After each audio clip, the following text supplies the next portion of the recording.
Assalamualaikum warahmatullahi wabarakatuh. Apa kabar anak-anak sekalian? Semoga kita semua senantiasa diberi kesehatan oleh Allah Subhanahu wa taala dan tetap semangat.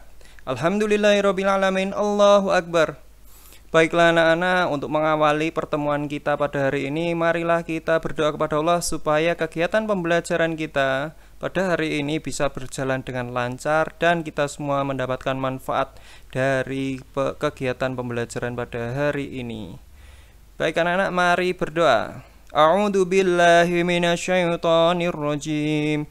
Bismillahirrahmanirrahim. Raditu billahi rabba wa bil islami dina wa bi Muhammadin nabiyyan wa rasula. Rabbi israh li sadri wa yassir li amri wahlul 'uqdatam min lisani yafqahu qawli.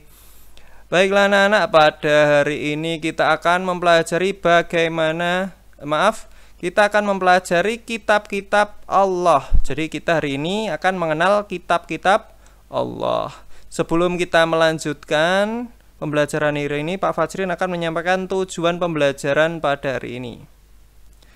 Adapun tujuan pembelajaran hari ini adalah setelah anak-anak sekalian mengikuti kegiatan pembelajaran, maka anak-anak dapat menyebutkan nama-nama kitab Allah. Anak-anak dapat menyebutkan nama-nama kitab Allah. Maksud saya nama kitab-kitab Allah ya. Ini nulisnya keliru, harusnya peserta didik dapat menyebutkan nama kitab-kitab Allah.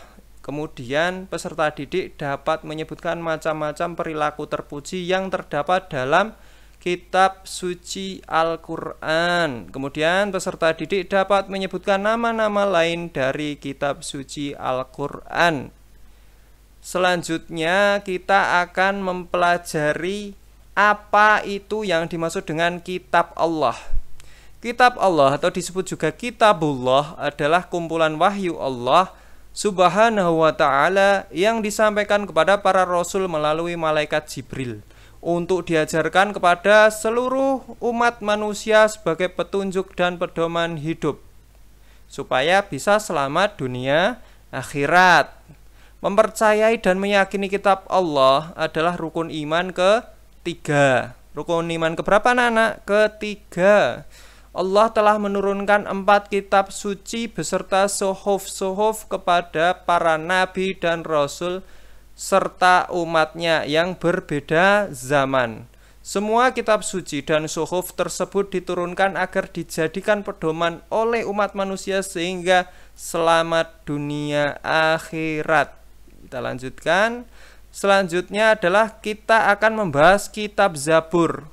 Apa itu kitab Zabur anak-anak? Kitab Zabur adalah kitab suci yang diturunkan untuk umatnya Nabi Daud alaihissalam sebagai pedoman hidup agar selamat dunia akhirat.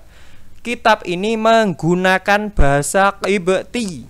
Diingat-ingat anak-anak, kitab ini menggunakan bahasa Qibti. Jadi apabila ada pertanyaan, kitab Zabur menggunakan bahasa apa? Maka dijawab Qibti. Bahasa yang digunakan untuk kitab Zabur adalah bahasa Qibti.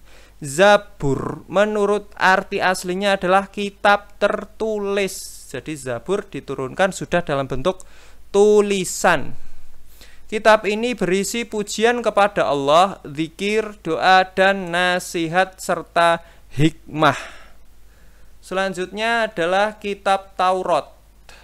Kitab Taurat adalah kitab yang diwahyukan kepada Nabi Musa di Gunung Sinai. Kitab ini ditujukan untuk kaum atau Bani Israel dengan menggunakan bahasa Ibrani atau menggunakan bahasa Hebron. Kitab ini berisi tentang 10 perintah Allah, kemudian tata cara sholat, tata cara berkurban, serta tata cara ibadah yang lain. Adapun 10 perintah Allah yang dimaksud bisa anak-anak lihat sendiri di modul ya. Di sana ada penjabarannya poin 1 sampai 10. Jadi kitab Taurat ini berisi 10 perintah Allah. Tata cara sholat, tata cara berkurban, serta tata cara ibadah yang lain.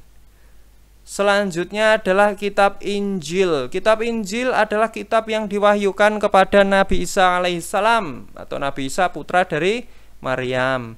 Kitab Injil berasal dari bahasa Yunani yaitu Evangelion yang berarti kabar gembira. Kemudian diserap ke dalam bahasa Arab dengan sebutan Injil. Adapun yang dimaksud kabar gembira adalah kabar kedatangan Nabi Muhammad sebagai Rasulullah yang terakhir, Rasul penutup. Injil mengajarkan kepada manusia agar mensucikan diri dari kotoran nafsu duniawi. Dengan demikian, kitab Injil mengajak manusia agar hidup secara zuhud, artinya mencari dunia seperlunya dan fokus untuk membekali diri atau mempersiapkan diri di kehidupan akhirat.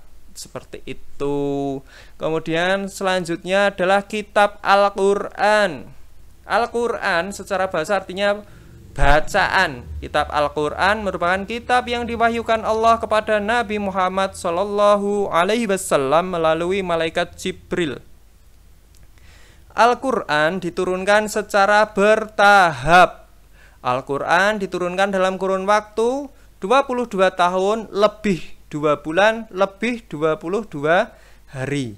Al-Quran diturunkan melalui 2 fase. Fase pertama sebelum Nabi Muhammad hijrah. Jadi ayat-ayat atau surat-surat Al-Quran yang turun ketika Nabi Muhammad belum berhijrah disebut surat Makkiyah, surat Makkiyah ya. Surat yang diturunkan di kota Mekah. Nah, fase kedua adalah fase di mana Nabi telah berhijrah ke kota Madinah. Surat-surat yang diturunkan kepada Nabi, surat yang diwahyukan kepada Nabi ketika Nabi sudah berada di Madinah, maka surat tersebut digolongkan sebagai surat Madaniyah. Surat apa anak-anak? Madaniyah. Al-Quran memiliki beberapa nama lain. Yang pertama Al-Huda yang artinya petunjuk. Selanjutnya adalah Al-Furqan yang artinya pembeda. Pembeda antara apa anak-anak? Pembeda antara yang benar dan yang salah, yang hak dan yang batil. Kemudian Asy-Syifa. Asy-Syifa artinya obat. Kemudian Ad-Dzikr yang artinya peringatan. Al-Quran itu berisi peringatan kepada orang-orang yang durhaka kepada Allah. Jadi konsekuensi orang yang melanggar perintah Allah, melanggar larangan Allah, maka nanti konsekuensinya adalah mendapatkan azab dari Allah, misalnya berupa siksa kubur maupun siksa neraka. Kemudian Alkitab yang artinya yang ditulis, karena saat ini Al-Quran yang ada pada saat ini sudah berbentuk tulisan. Sebelum ditulis, Al-Quran itu dirawat atau disampaikan melalui lisan ke lisan. Artinya Al-Quran itu disampaikan dalam bentuk hafalan, karena mayoritas bangsa Arab pada saat itu adalah buta huruf. Jadi Al-Quran nama lainnya adalah Alkitab yang artinya ditulis, yang ditulis ya. Kataba, menulis. Alkitab adalah sebuah tulisan. Kemudian Al-Hikmah artinya kebijaksanaan. Selanjutnya adalah An-Nur artinya cahaya. Kemudian Al-Kalam artinya ucapan. Maksudnya adalah ucapan dari Allah Subhanahu wa ta'ala. Kemudian Al-Bayan yang artinya penerang, yaitu menerangi jalan yang gelap gulita. Artinya sebelum Islam turun, bangsa Arab mengalami yang namanya zaman jahiliyah, yaitu zaman di mana belum ada penerang, penjelas, pembeda antara yang hak dan yang batil ya, sehingga moralnya tidak bisa dipertanggungjawabkan. Oleh karena itu diturunkan Al-Quran sebagai pedoman hidup yang dapat menerangi umat manusia sehingga jelaslah mana yang benar, mana yang salah. Kemudian Al-Busyra yaitu kabar gembira. Kabar gembira ini adalah ditunjukkan kepada orang yang bersabar, orang yang taat kepada Allah, yang istiqomah dalam agama Allah, diberi janji oleh Allah yaitu surga. Bagi hamba Allah yang bertakwa, yang sangat taat kepada Allah, yang masuk surga tanpa hisab, maka ditempatkan di surga Firdaus, yaitu surga yang paling atas. Al-Quran merupakan kitab yang menghapus sebagian syariat pada kitab terdahulu serta melengkapinya dengan tuntunan yang sesuai dengan perkembangan zaman. Al-Quran berlaku bagi seluruh umat manusia di dunia hingga akhir zaman. Jadi Al-Quran itu relevan, akan senantiasa sesuai dengan perkembangan zaman sampai hari kiamat, ya. Oke. Adapun tugas hari ini adalah kerjakan soal pada modul pendidikan agama Islam halaman 16 sampai 18 room A sampai C. Jawaban ditulis di buku tulis. Jawaban dikumpulkan pada hari Rabu paling lambat pukul 10 waktu Indonesia Barat, ya. Kerjakan di buku tulis, dikumpulkan di hari Rabu paling lambat pukul 10. Oke. Baik anak-anak, cukup sekian pembelajaran pada hari ini. Apabila ada penjelasan dari Pak Fajrin yang kurang dimengerti, mohon dimaafkan. Apabila tempo bicaranya Pak Fajrin terlalu cepat, mohon dimaklumi. Jadi nanti bisa anak-anak putar ulang video ini dari awal sampai akhir, sampai anak-anak jelas, ya.